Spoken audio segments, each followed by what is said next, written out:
Poirot? Chief Inspector Japp, your call does not bode well. Indeed, we have just found the body of a young woman on the beach in Bexhill. An A.B.C. was placed on the body. We'll be there as soon as possible.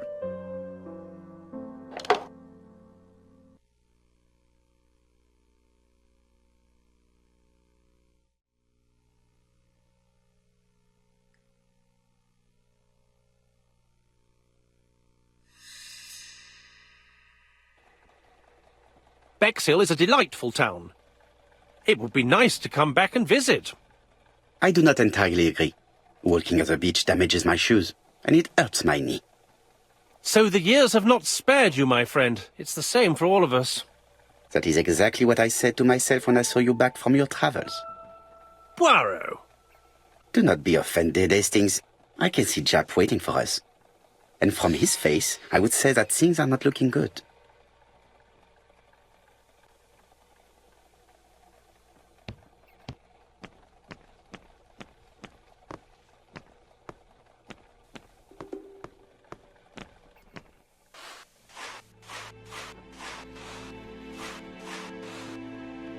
How do you do, gentlemen? Chief Inspector? I fear your admirer has struck again, Poirot. We haven't yet identified the victim, but it's a young woman, 20 to 25 years old. Death occurred last night between 11:30 and 1 o'clock, and we found an A.B.C. guide on the body. Was she pretty? Come on, Poirot, that's rather out of place. It has no bearing on the murder. Are you certain? For women, it is often the most important thing. It often decides their destiny. The body hasn't been moved. You can see for yourself. Has the press been informed? Not yet, but I'm planning to. I haven't yet informed them about the presence of the A.B.C. guide in Andover. Nobody has reported a young woman missing? Not for the moment. No witnesses, I imagine? Indeed. We've asked everybody who may have met a young woman fitting her description last night to come and see us, but I have little hope of gaining anything from it. It's early days, Chief Inspector, and the news may not have spread around the town yet. I hope you're right, Hastings. Hastings appears to be ill at ease. He appeared to be relatively indifferent to Mrs. Asher's murder, but a young woman's murder seems to be troubling him greatly. I fear that this case is far from being solved. Come on, Poirot. You'll find the killer. Certes. But how many times will he kill before I do?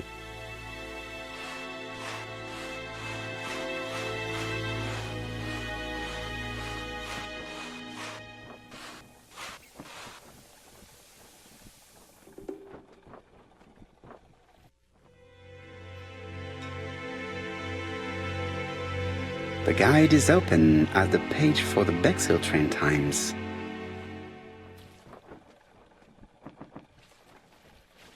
This key is too small to be one for a house. Without a doubt, it is for a padlock.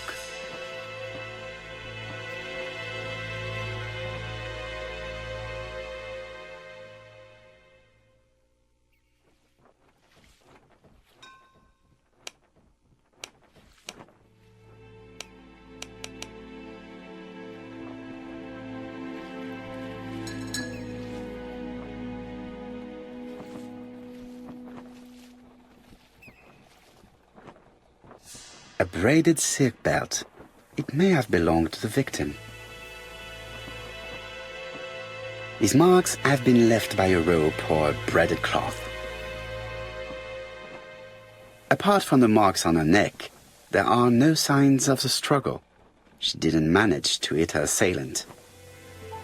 She was a great beauty. Strange that Japp didn't notice it. The young woman wasn't wearing shoes or a coat, and was not carrying a bag. That's strange. Either the murderer stole her belongings, or she put them somewhere safe. Maybe so that she could bath. Let us now try and get our brain cells to work.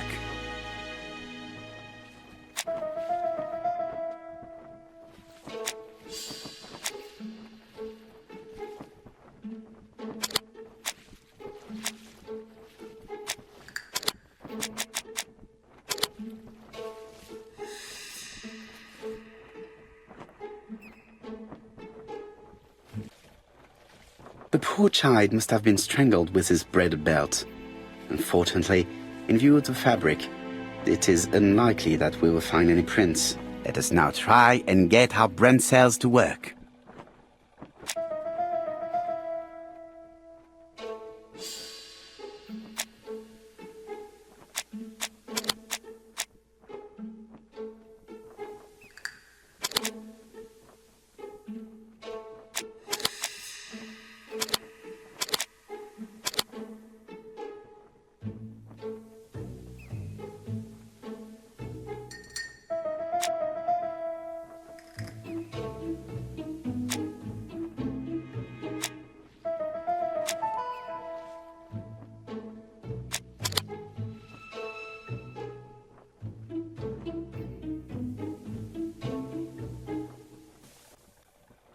The medical officer should confirm that the victim was strangled with her own belt. That's what I thought. She shows the usual signs of strangulation. With a little luck, we'll find prints this time. You are too optimistic, Hastings. Our killer is far too meticulous for that.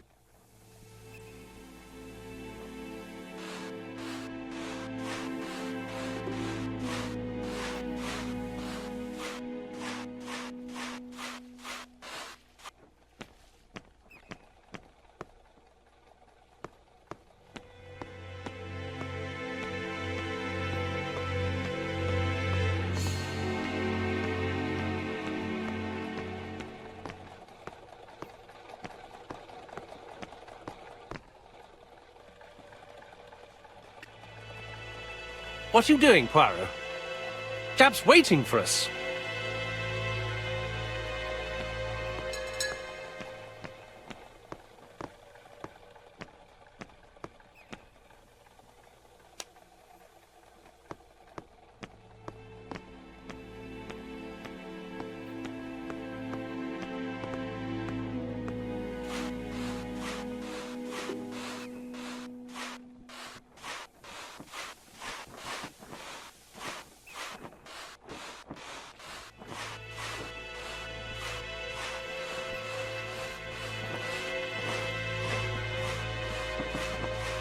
This hut is locked.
The number is upside down.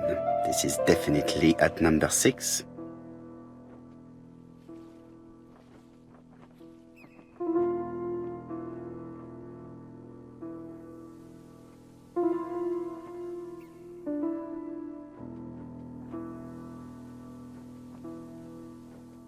A dual locking padlock. I need to find the code and then insert a key.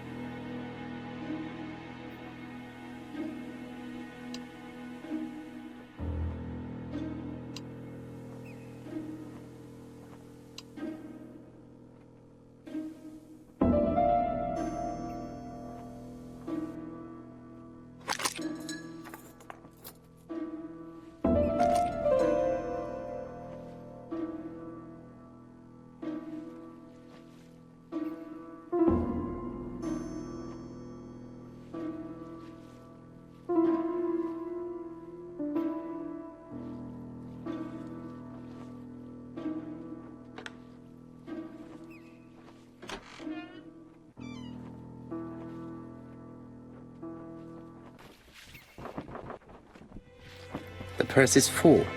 Yet again, we can dismiss theft as the motive for the murder. Here is the watch she must have removed to prevent it from getting wet. A top-brand lipstick. She liked to take care of her appearance, as well as a photo of the victim with some company. It could be useful to me.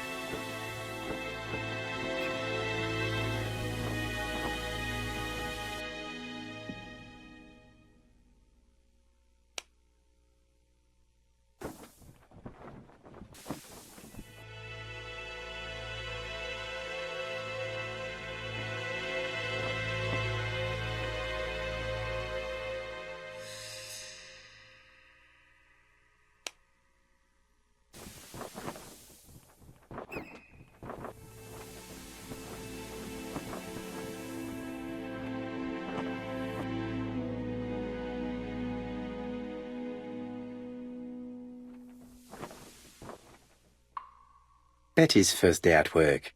Mom is very proud of you. Elizabeth Barnard, 7 August 1931. So, the young lady did have a name starting with B, and she worked as a ginger cat, an establishment that must be slightly further along the beach. It definitely was here that the victim left her belongings. Jap has gone to the police. The victim has been identified and her family had reported her disappearance. She was called? Elizabeth Barnard, mainly Betty. She worked as a ginger cat at the cafe slightly further along the beach. But Poirot, how on earth? Never mind. Do you have her address? Yes, she lived with her parents on the street leading to the beach, number 22. Shall we go? You are far too impatient, Hastings. Let the poor people take in the news first. Let us go and visit the cafe where Betty worked.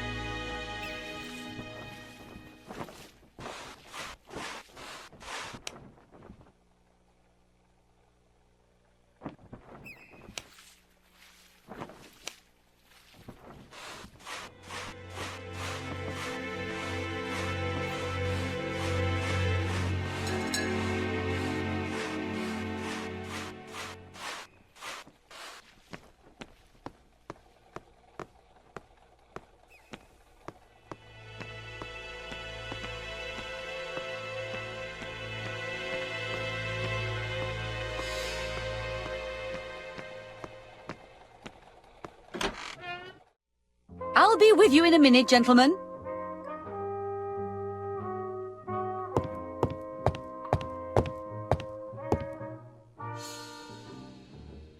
Something tells me that she's the owner of the ginger cat.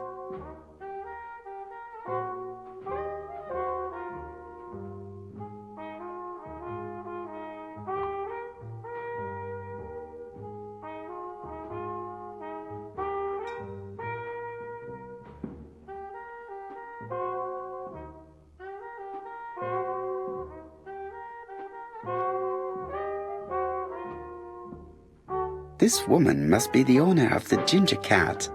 It looks like something is bothering her. How can I help you? A hot chocolate and a tea for my friend, please. I'll bring it straight away.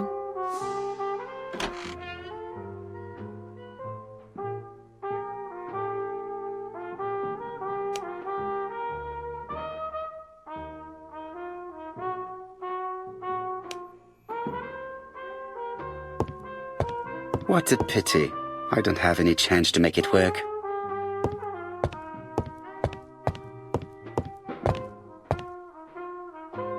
I need to know the time range during which Betty was working on her own.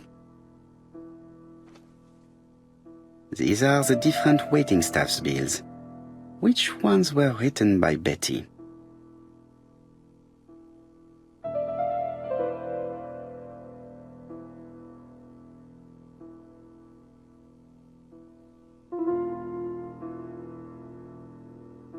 I should consult the register first.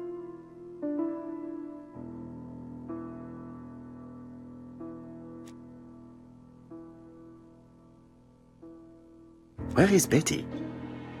Betty worked from 11 a.m. to 7:30 p.m. Would she have been alone at any time during her service?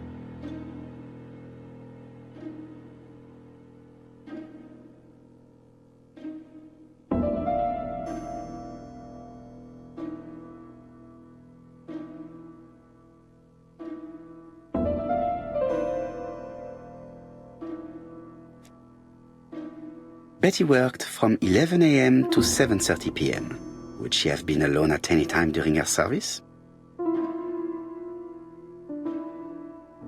No, this person is not the last one to have worked with Betty. No, this person is not the last one to have worked with Betty. Interesting. Betty was alone between 5 p.m. and 7:30 p.m. Who did she serve?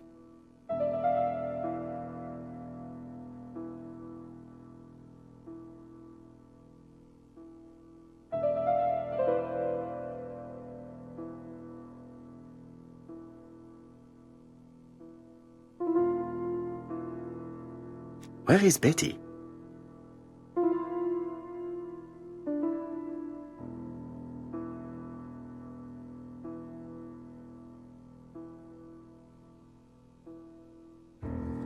This bill may have been written by Betty. There is probably another one. Betty wasn't serving on her own at these two times. Let's keep searching.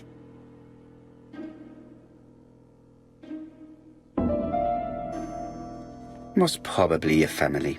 This bill may have been written by Betty. There is probably another one.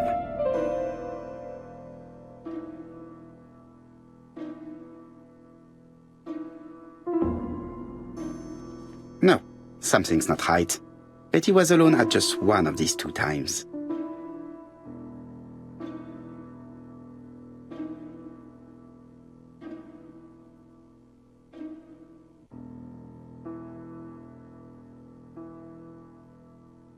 Where is Betty?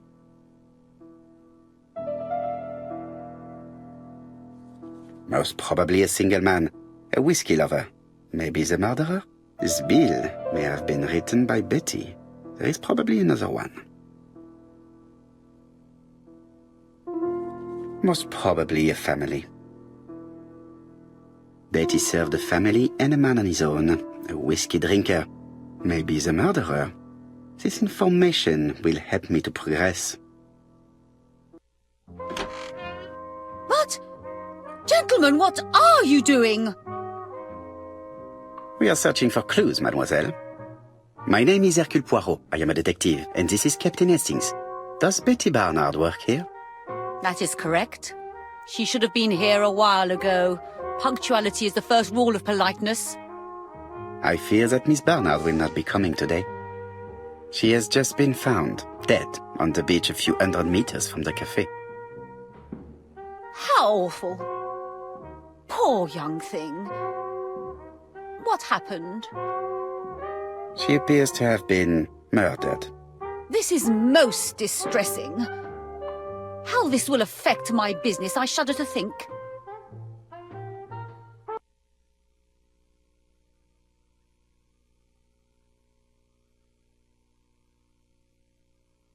What can you tell us about Miss Barnard?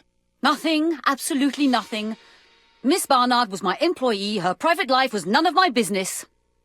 You did know at least that she had a young man. Indeed.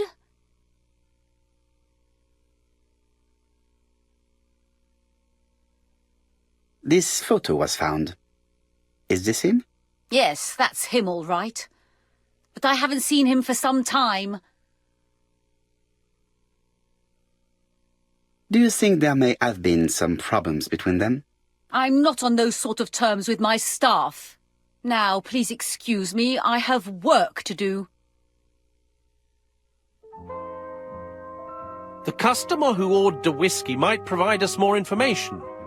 He may have been the last one to see Betty alive. It is an interesting idea, Hastings. Maybe he is a regular guest. What do you think, mademoiselle? I don't think so. Our regular guests tend to order tea and cakes. At this time of the year, there are a lot of tourists about you never see again. That's what I thought. Time to visit Betty's home.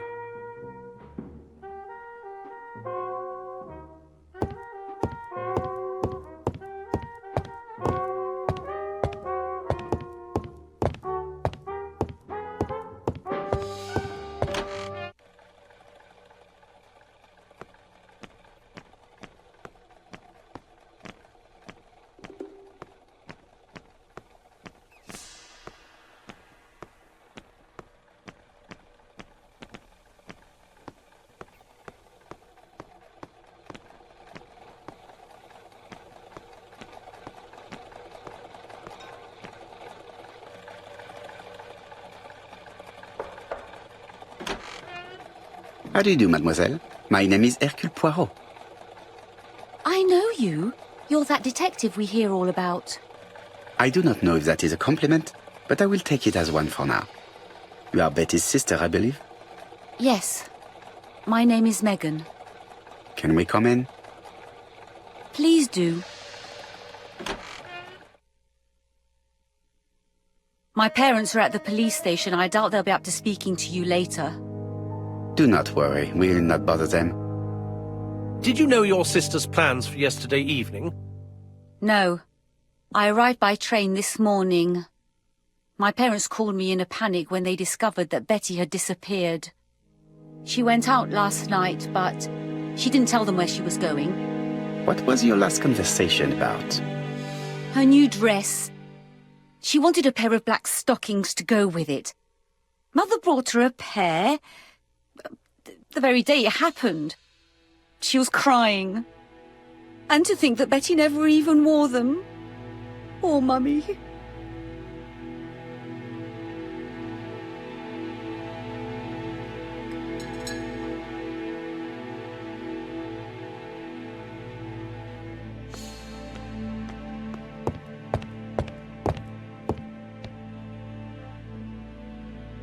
What is she feeling at the moment?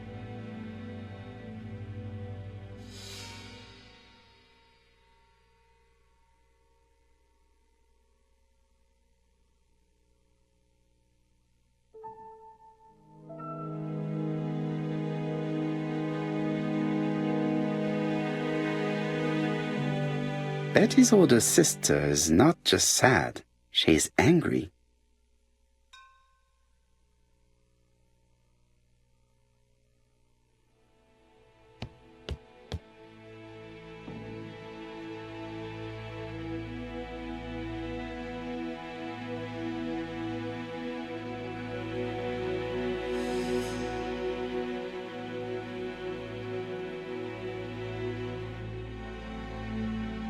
Your sister had a fiancé, I believe? Yes, he's called Donald Fraser. A very nice man. Was your sister seeing anyone else? My sister wasn't a child, sir. She used to go out. She enjoyed films, dancing. She was a very good girl who didn't hang around with men. That's what they always say, no?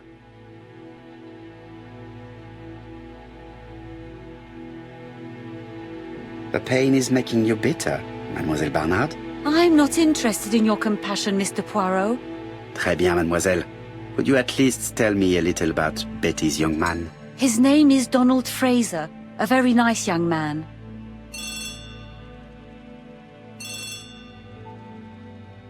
Oh, excuse me, I have to answer that. But of course. Betty's room is opposite the stairs on the first floor. Feel free to take a look if you think it might be useful.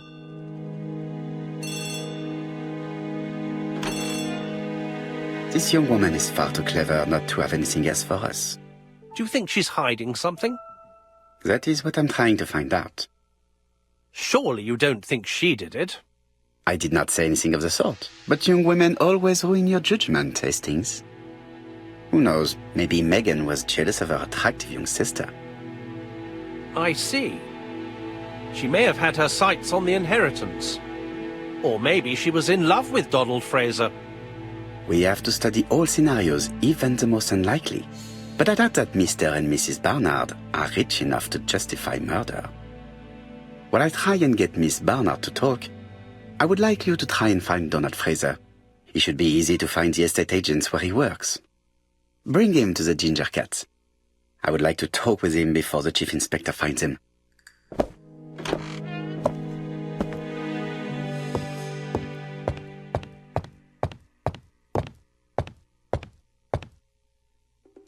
The Barnard appear to make music a priority in their budget.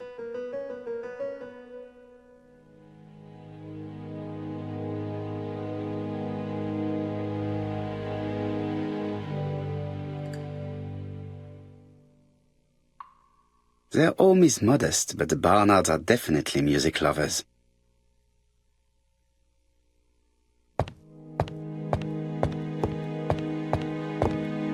This gramophone is magnificent. It is a one-off, without a doubt.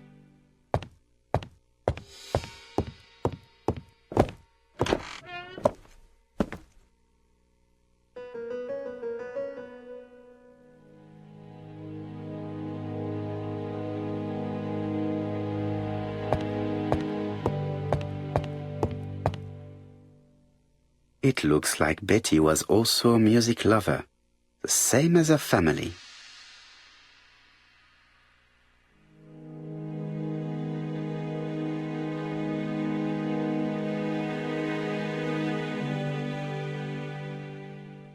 Without a doubt, Betty used to sing.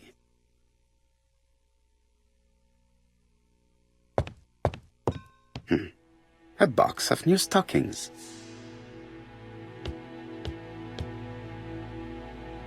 It looks like Betty has a very busy life.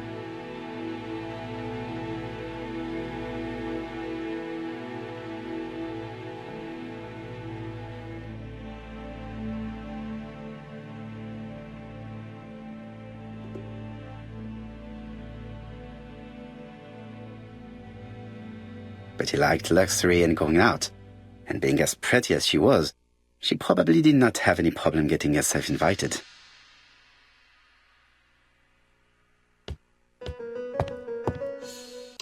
Something on this clock bothers me.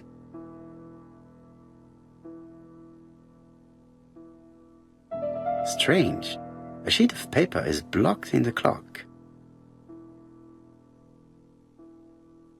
This metal disc is stuck.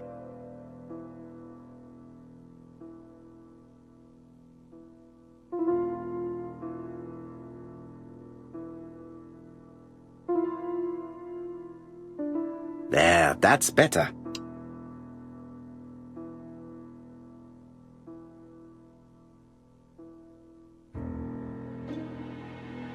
This metal disc is stuck.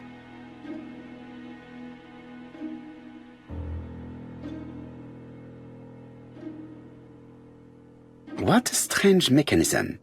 I don't think it serves to turn the hands. The cogs are blocked by these wooden panels.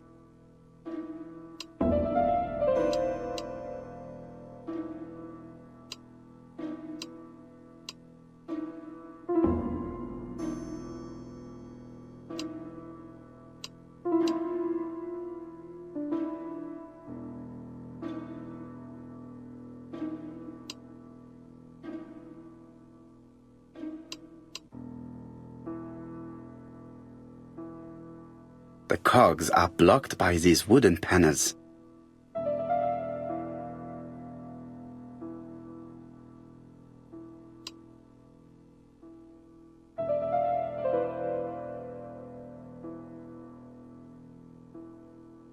The cogs are blocked by these wooden panels. The cogs are blocked by these wooden panels.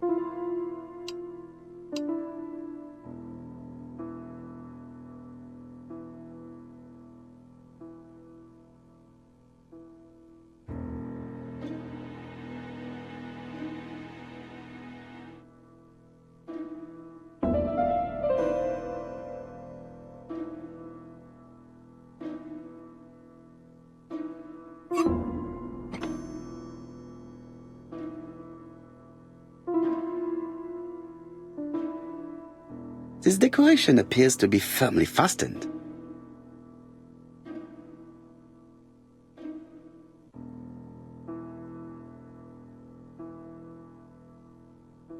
This decoration appears to be firmly fastened.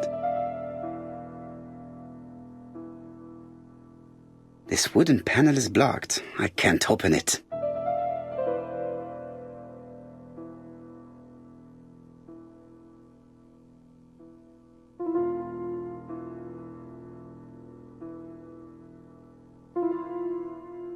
This decoration appears to be firmly fastened.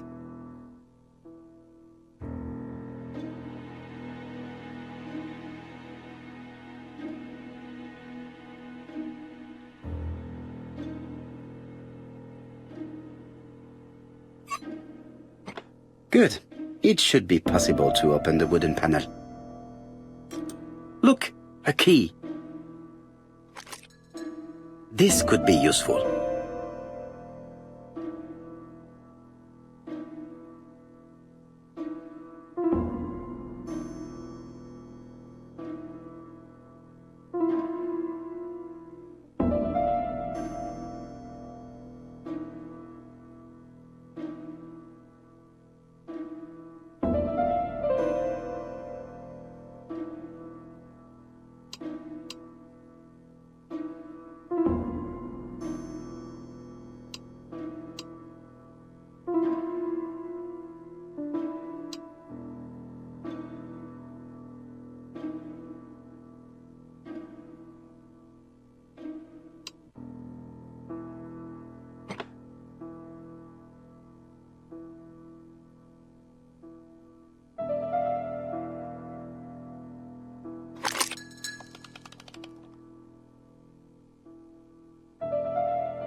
Ah, something clicked on the front of the clock.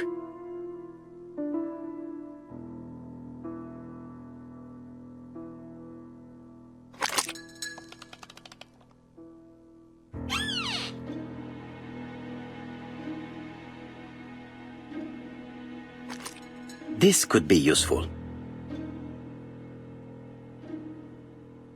Betty, I enjoyed a wonderful evening in your company, and I hope that we will see each other again very soon. D. My dearest Betty, I know that your art is already spoken for, but you are the most beautiful dancer I have ever had the pleasure of meeting, and I am impatient to see you again. Adrian.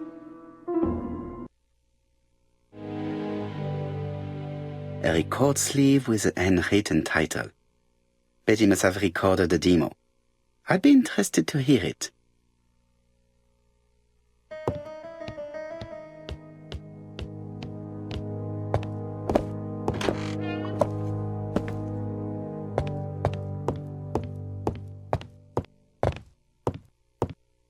Family photos and files.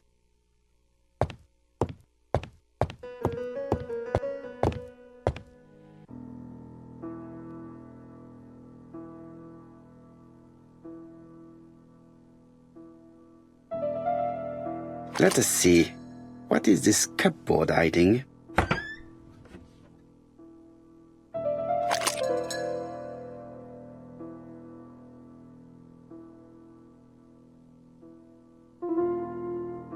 This looks like solfège.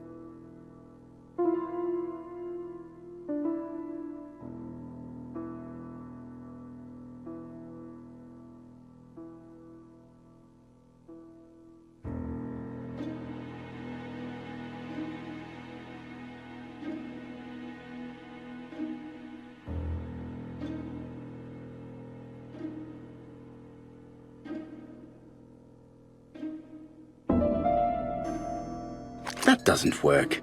I must have forgotten a step.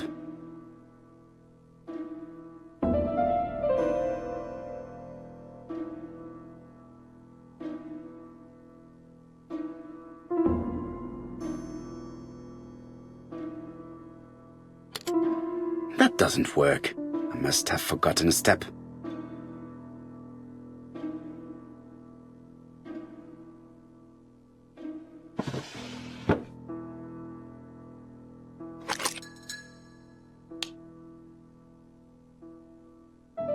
There is bound to be a clue somewhere.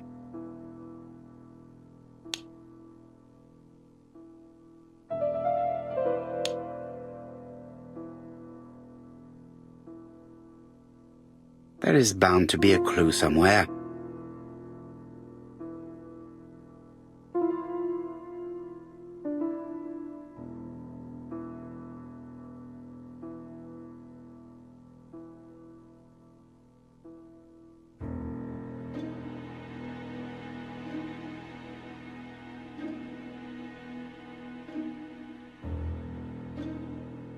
There is bound to be a clue somewhere.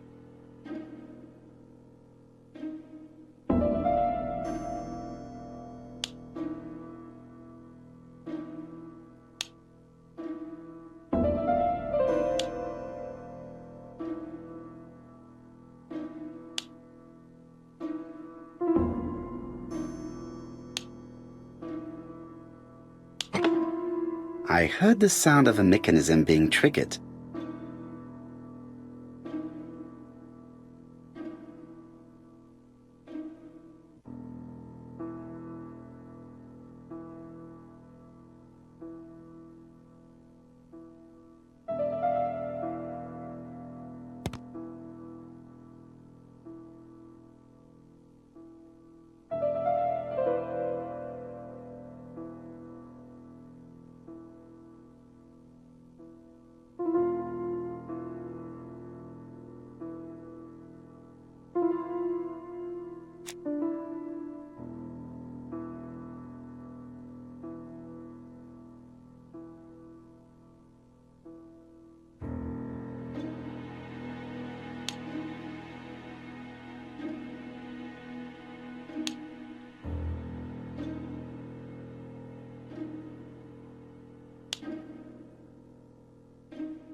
It looks like something goes in here.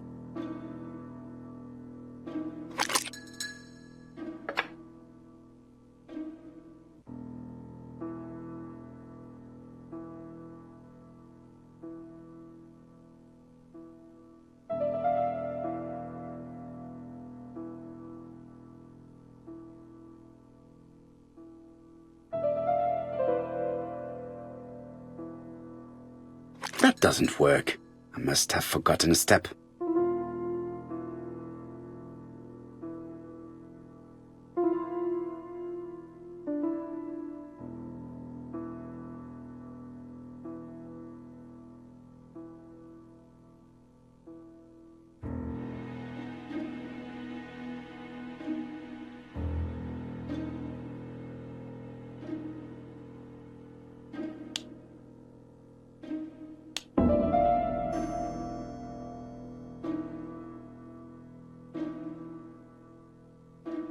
I just have to put the record on the gramophone and start it.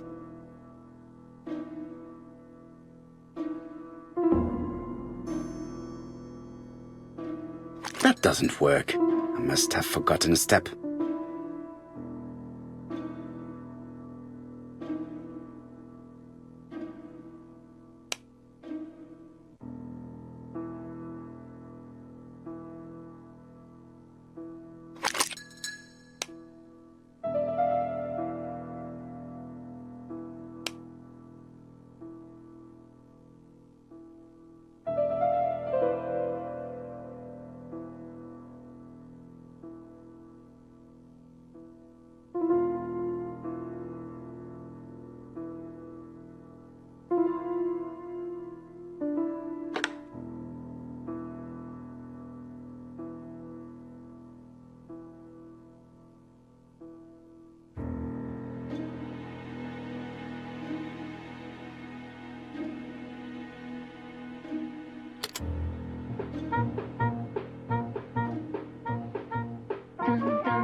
Oh, Donald! We're in the middle of recording. Sorry, Betty, but it's not wise. The doctor said you should rest your voice. You're such a killjoy sometimes. Betty was such a good singer. It's true. Did she have any problem with her throat? Yes, she had to be careful with her voice. Of course, she didn't follow the doctor's advice. If Don didn't insist, she... Well, it's too late for all that now.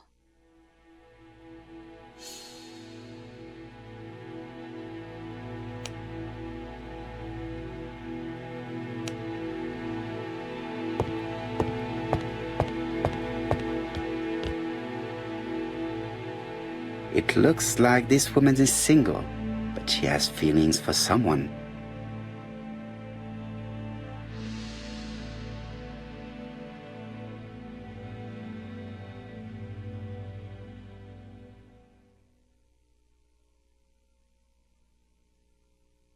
She is looking so intensely at this photo. But is it really a sister that she's studying in this manner?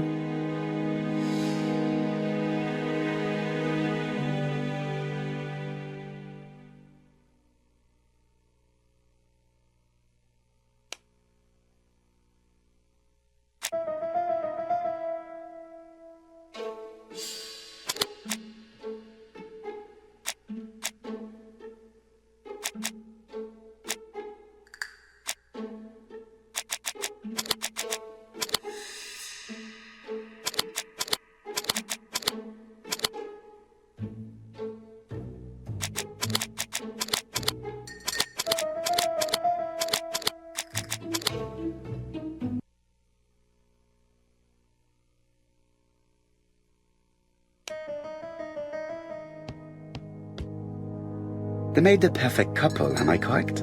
Yes, in a way. She was pretty and he... Well? He's a bright man, with a promising career ahead of him. He would have made Betty a good husband. He was always attentive and generous. Oh, a true gentleman. I hear a note of envy in your voice. You must have heard wrong.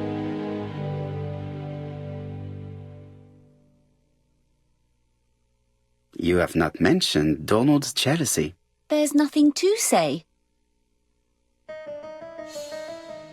You are a poor liar, Mademoiselle Bernard. Excuse me, Mr. Poirot, but I do not see why you are interested in our humble little crime.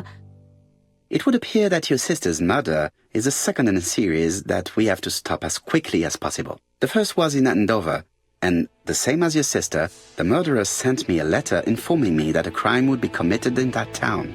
Now can I count on your honesty? Yes, you have my confidence, Mr. Poirot. Don is a quiet and sensitive young man. Slightly reserved too, and as is often the case with reserved people, when he flew into a temper, he completely lost control. He could be so violent. Betty was frightened. And when was this? The first time was about a year ago. But they rowed more recently. Donald found out that Betty had lied to him. She said she was going out with a girlfriend, but she went out for dinner with a married man. It was an awful scene. She told him that until they were married, she was free to go with whoever she pleased. Donald turned quite pale and started shaking and kept saying one day... Well? He'd commit murder. So you were afraid that he would become our main suspect. I know that Fraser was jealous, but I wonder why you feel the need to protect him. Exactly. Had you not told me about the case, I would never have dared to tell you about this little matter. Don loved Betty with all his heart. I can't imagine for one instant that he would hurt her. Very good, Mademoiselle Bernard. Thank you for your help. Fraser is at the Ginger Cat. The police haven't spoken to him, but they want to. Très bien, Hastings. Let's see him now. Au revoir, mademoiselle. My deepest condolences to your parents. Of course, Mr. Poirot. And don't be too hard on Don. He's more fragile than he looks. If you say so. Let us now try and get our brain cells to work.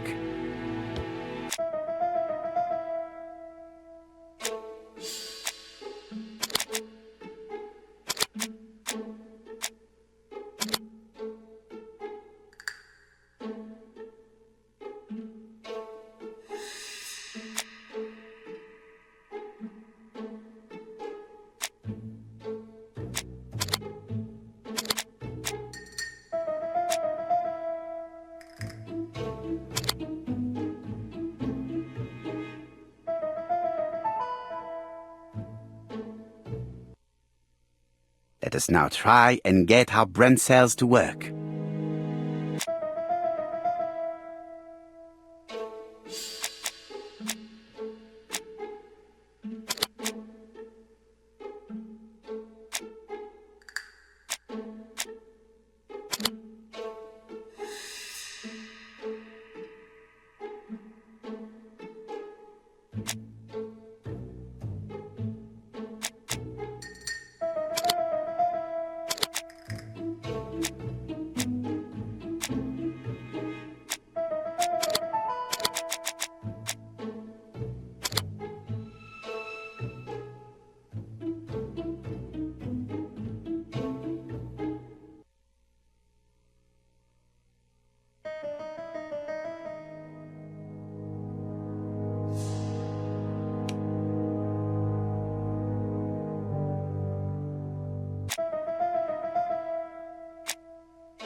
You've seen Fraser, Hastings. What is your feeling? He's a big chap. Fragile isn't exactly the word that springs to mind. I talked to his landlady before seeing him. She went to bed at 11. Fraser wasn't home yet. Bien. Megan Barnard said he is a reserved character but with a nasty temper. We will see if this is the case.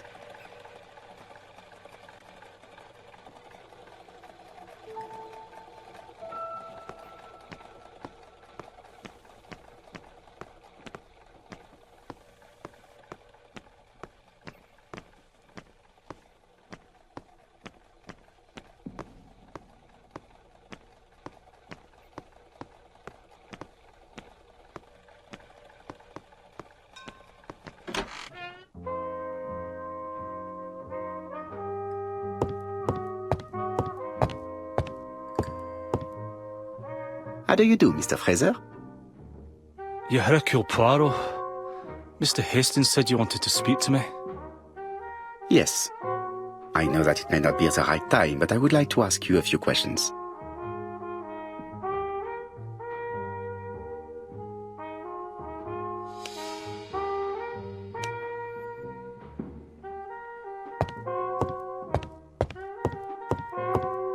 This is a well-laid table. Nothing is out of place, and above all, no creases. At least let me finish my drink. This man looks suspicious.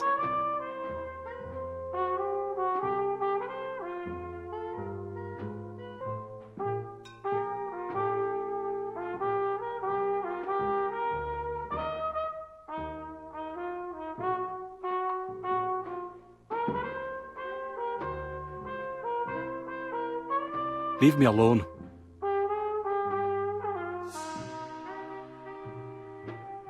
Donald Fraser is in a terrible state, as if he hadn't slept all night. And he's drinking White Horse. Leave me alone.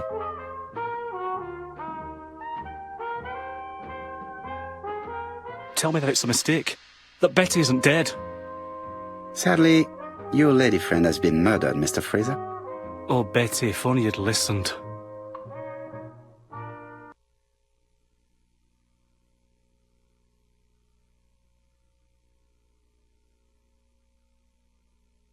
If she had listened to you, she would still be alive. Should I take that to be a confession? With that sort of thinking, you must send a lot of innocent men to prison. Under different circumstances, I might even find you amusing, sir. It's no time for amusement, Mr. Fraser. It is time to find your fiancé's killer. Did you know what her plans were for the evening? She said she was having dinner with her sister. And you believed her? And why not, sir? She was my fiancée. That did not stop her from lying to you before. Betty was not a bad girl, but she did like to take advantage of her success with men. How dare you sully her memory?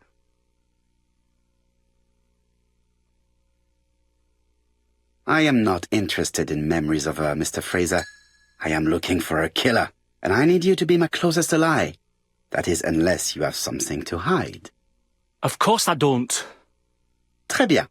So, what were we saying? Where were you yesterday evening? I looked everywhere for her, but in vain. When she said she was going to have dinner with her sister on a weekday, I thought it was strange. I tried not to think about it, but I was like a lion in a cage. I was convinced she was lying. So I went round all the restaurants in the town. When I didn't find her, I went to the next town. But nothing. I must have got home about midnight or 1 o'clock. Did anybody see you? I don't think so. I didn't talk to anybody. I was so furious.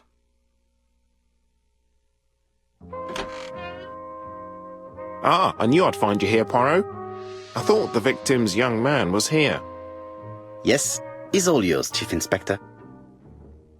Let us now try and get our brain cells to work.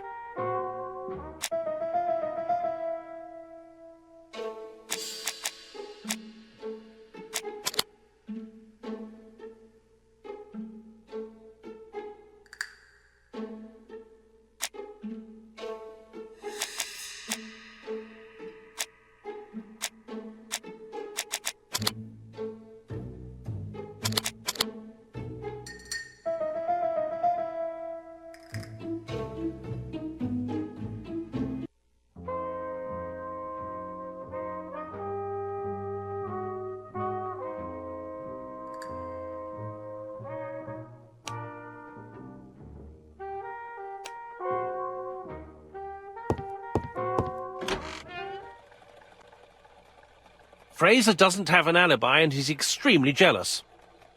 You are very skilled at summing up. And yet you haven't asked Japp to arrest him. It is too soon. But I agree, without the letters announcing the crimes, Fraser would already be behind bars. Bon, I think we have enough elements. Let's reconstruct the events at the scene of the crime. I can't imagine how the murderer wasn't seen, though. Surely she must have struggled. Let us try and imagine the scene.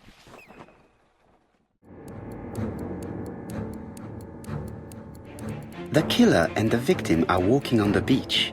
Miss Betty has a bag, a belt around her waist, and carries her shoes in her hand. Both of them walk slowly to hut number 5. Both of them walk slowly to hut number 6. Miss Betty enters the hut. She leaves without her belongings. Then she hides a code.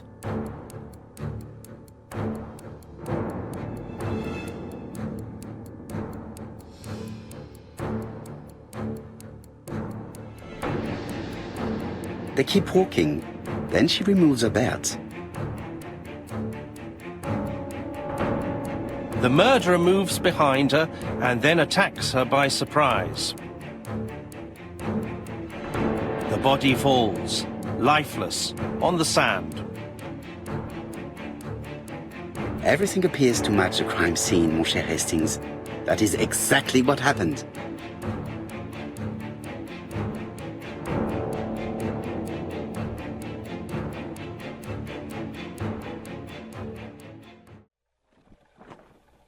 Without the ABC, we might have suspected Mr. Asher and Mr. Fraser. But by timing his crimes, the murderer is making sure he's accused. In a way, it is very generous of him. Generous? The murderer seduced Betty in order to lure her to the beach and kill her. Indeed, the young woman was certainly careless, but not stupid enough to follow a stranger. What are you planning to do, Poirot? Return to London, mon cher Hastings.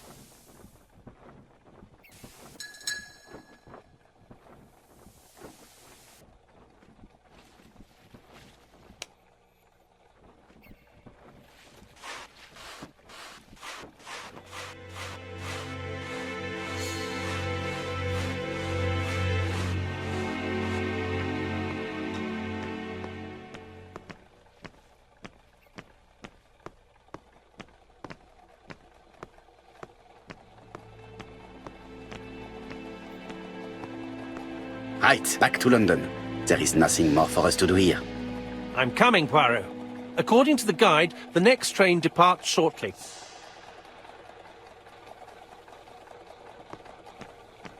Right, back to London. There is nothing more for us to do here.